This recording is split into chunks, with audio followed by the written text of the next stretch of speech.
Maybe as we're invited to take refuge in him and follow him, the way of weakness is not as weak as it seems.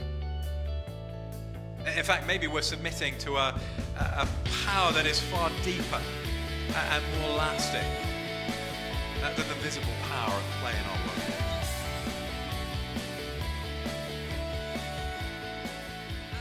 We're going to be journeying through Esther over the coming weeks as we head towards Easter. And that's a fitting destination to have in view because, Esther leads us there. We've called the series The Kingdom of, we've called the series Hope and a Hidden God in a Threatening World, because the kingdom of the world in which the story of Esther and our story unfolds is it's a threatening place to be for the people of God. Because there's another very visible power at play in this kingdom that resembles the power at play in the world around us as well. That seems invincible and inescapable. It's impressive and, desirable. And yet at the same time, it's profoundly dangerous, particularly for the people of God. Because, in the face of this sort of visible power and might, their weakness, our weakness, is palpable. The Christian teenager who's caught up in a cancel culture which can turn on them at any moment if they say no to the wrong thing, or if they say yes to the wrong belief, and not just to cut them off but to cut them down. The Christian teacher in the classroom, compelled by what is often unwritten law to a silence or a quietness. Not just in their classroom, but wherever there may be uncharitable ears listening. Not just their story, it's all of ours. The Christian builder, pressured by one of his mates to brush something under the carpet when something goes wrong. We could go on. The kingdom of this world is a threatening place for the weak people of God to live.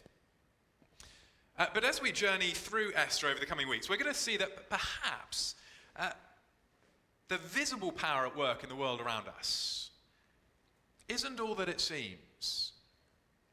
But perhaps even there's the hidden hand of God at work. Choosing perhaps not to work through great might, but actually through weakness. But that's getting ahead of ourselves. At the beginning of our story, we're introduced to the most powerful man in the world, Xerxes. Now, he's the one on the throne. And his kingdom stretches to include 127 provinces, from India to Kush. And it dominated the sort of known world at that time. There's an invincibility to it. And unless you lived on the very sort of edge of it, there's more or less no chance of escape, especially if you lived in the capital, Susa, and the citadel where Xerxes reigned. And it's here that Xerxes is hosting a party. It's a banquet that would even put our royal pageantry to shame, as proud of it as we are. And all the power players are there, all the nobles and officials and military hoo-has and princes from all across this kingdom. But Xerxes is the man who matters. And for 180 days, he makes sure everyone knows it. He displays the vast wealth of his kingdom and shows the splendor and glory of his majesty. And then when those 180 days are over, he throws another banquet. This one's only a measly 7 days. Except, of course, there's nothing measly about it. It's enormously impressive. Those dining there are dining in decadence. It's enormously impressive. Even though the wine, I wonder if you noticed, served in different kinds of gold goblets. And the wine is flowing. Who wouldn't want to get invited to a party like this? Success and power and wealth and splendor. That's what you get to share in if you get an invite. It's all deeply desirable. But of course, Xerxes isn't putting this on out of charity, is he? It's a power play. If you throw your lot in with me, with the kingdom of this world, you can share in my glory, my splendor. If you toe the line, if you please the powers, you can have a taste.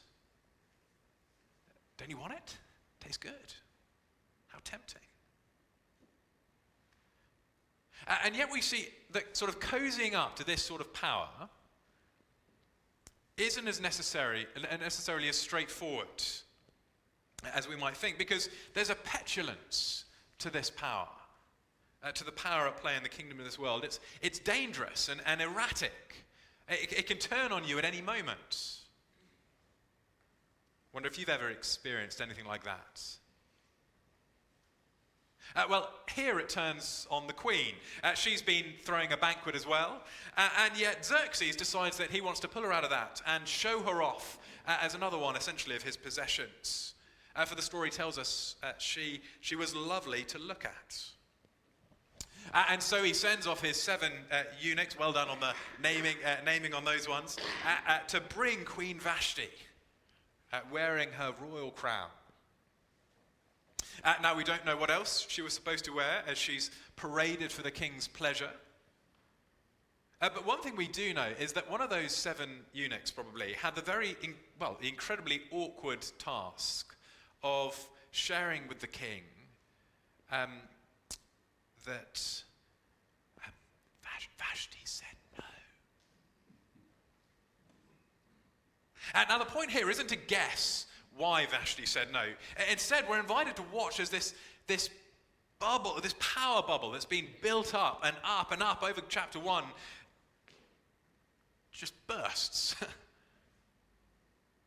This king, who's the ruler from India to Kush, commands one person who's sort of at the center of his power, and Vashti said no. We're supposed to chuckle a little bit at this, because this seeming invincibility of the power at play in this kingdom of the world, and the power of this king, it's not all that it seems. And Xerxes becomes furious, and he burns with anger, and he gathers together all of his trusted advisors, and it's a gathering of the wisdom of the world. And he does that because he doesn't know what to do, and he never seems to know what to do. One of the things as the story goes on is every single decision that this great and powerful king makes is at the suggestion of someone else. It never comes from him. And this one comes from one of the guys called Memucan. And this guy knows how to soothe this king's damaged ego. Because, of course, Queen Vashti hasn't only snubbed the king. No, of course not. She snubbed all of the nobles and the peoples of all of the 127 provinces of the king. This sort of behavior is going to spread. Verse 17, this very day, all the women across the kingdom are going to start doing the same thing. There'll be no end of disrespect and discord. Don't take this personally, Your Majesty. This isn't a personal problem. This is an empire-wide problem. You have to ask fast. You have to act firmly. We need some new laws, because the kingdom of this world always seems to work with laws. It's always about new laws. And the first one is Vashti can never enter your presence again. Interestingly, the one thing that she'd already decided not to do, but anyway. The second one, send out all the king's horses and all the king's men, all across the kingdom, with the message that all women respect their husbands.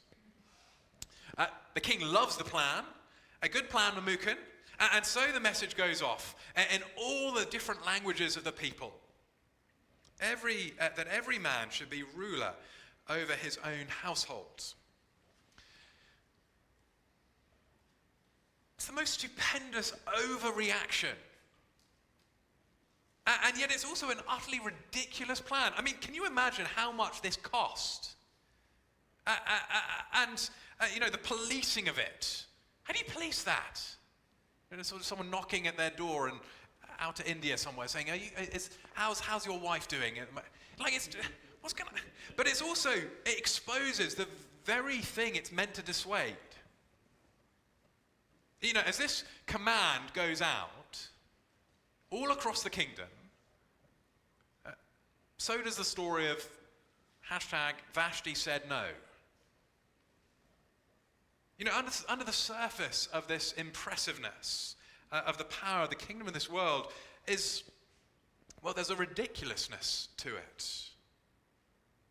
I wonder if you notice that sometimes. But what's it like to live in the kingdom, in this kingdom? Well, once Xerxes' fury has sort of subsided, we get a bit of taste of it. And its flavour is exploitation. At the recommendation of others, Xerxes sets in motion a beauty pageant to get looking for a new first lady. And young women from all across the kingdom are brought to the citadel and into the king's harem to be pampered. And then, well, let's see if they can please the king during a night with the king. Because ultimately, this isn't a beauty competition. It's an appalling abuse of power. And yet to live in the kingdom of the world is to live in a place where those with power will use it on others, will use others, especially the weak, for their own gain. And caught up in all of this, we meet two Jews, two Old Testament people of God, Mordecai and Esther. Mordecai seems to have a job in the citadel. He's probably a civil servant or something. And Esther's parents, well, they'd died when she was younger, clearly. And so her cousin Mordecai is caring for her. And in the sort of the tapestry of power and might that's been painted for us in chapter 1, these guys are sort of insignificant, bland threads somewhere off in the corner. Their weakness is palpable. A glimpse of their family story shows us that Susa isn't their family home. They're in exile. They're outsiders, weak and vulnerable. And yet, verse 7, Esther had a lovely figure and was beautiful. And so now they're caught up in this sordid story of the king. To live in the kingdom of the world is to be very vulnerable. And Esther's placed under the care of Hegai, one of the eunuchs who is in charge of Xerxes' harem. And it seems that he had a fondness for her because she gets attendance for herself and she's given the best room. And yet all the while there's this atmosphere of danger. And it's not just because there's a despot on the throne. Verse 10, Esther hadn't let on her nationality and family background because Mordecai had forbidden her to do so. Clearly, the kingdom of this world is a dangerous place if you're open about being part of the people of God.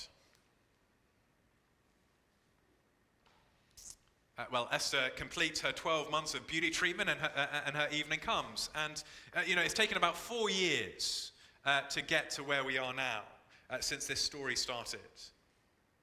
When verse 16, she was taken to King Xerxes in the royal residence. Now Esther wins the competition. The king chooses her.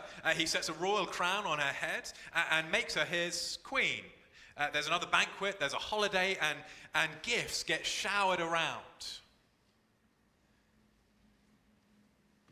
And yet I'd imagine we're probably not quite sure about what sort of soundtrack should be playing in the background. It's uncomfortable, isn't it? This isn't a story from rags to riches. Esther is in an incredibly fragile and vulnerable position. We've already seen the story of one queen with a crown, and it might as well have been plastic. Esther doesn't have any sort of kingdom power as we would see it. But we don't only see her story in chapter 1. We also get a little snapshot of Mordecai's story. We don't particularly have time to delve into it, but essentially he foils an assassination plot against the king. And yet, rather than being met with reward, his involvement is sort of written up and recorded and then filed away to gather dust. Because another feature of sort of living in the kingdom of this world is righteousness goes unrewarded. That's an expectation we can often have. Of course, that record of what he's done isn't going to be gathering dust forever. It's going to be sort of ticking away like a time bomb, waiting to explode. But that's getting ahead of ourselves in the story. As we step back from the story of these opening chapters, we're invited to think about power and weakness at play in the world around us, in the kingdom of the world.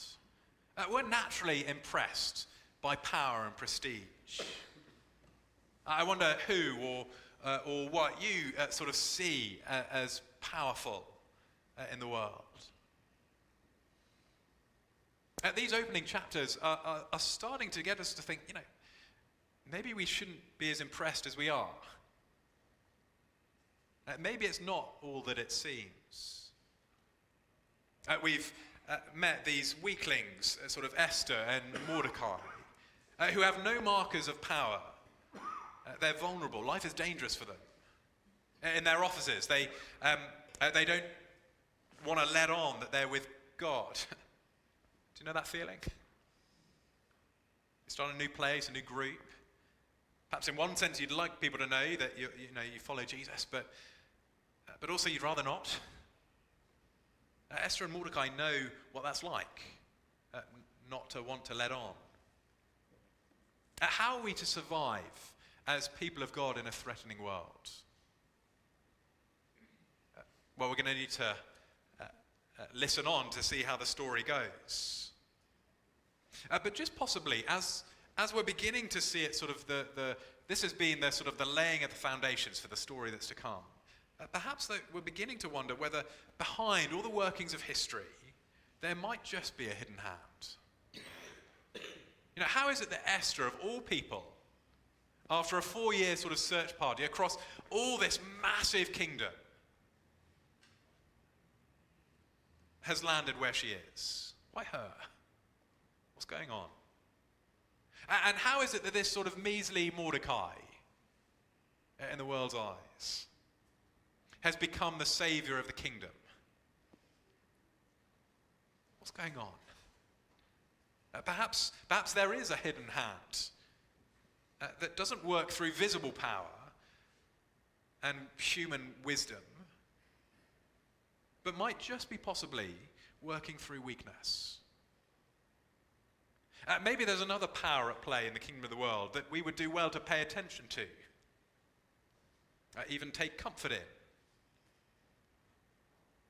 As we hear the story of Jesus, born without any worldly power, a picture of profound weakness in the face of the might of the kingdom of the world, especially when we see him up on the cross. Maybe as we're invited to take refuge in him and follow him, the way of weakness is not as weak as it seems. In fact, maybe we're submitting to a power that is far deeper and more lasting than the visible power at play in our world. What difference would that make to the Christian teenager or the Christian teacher or the builder?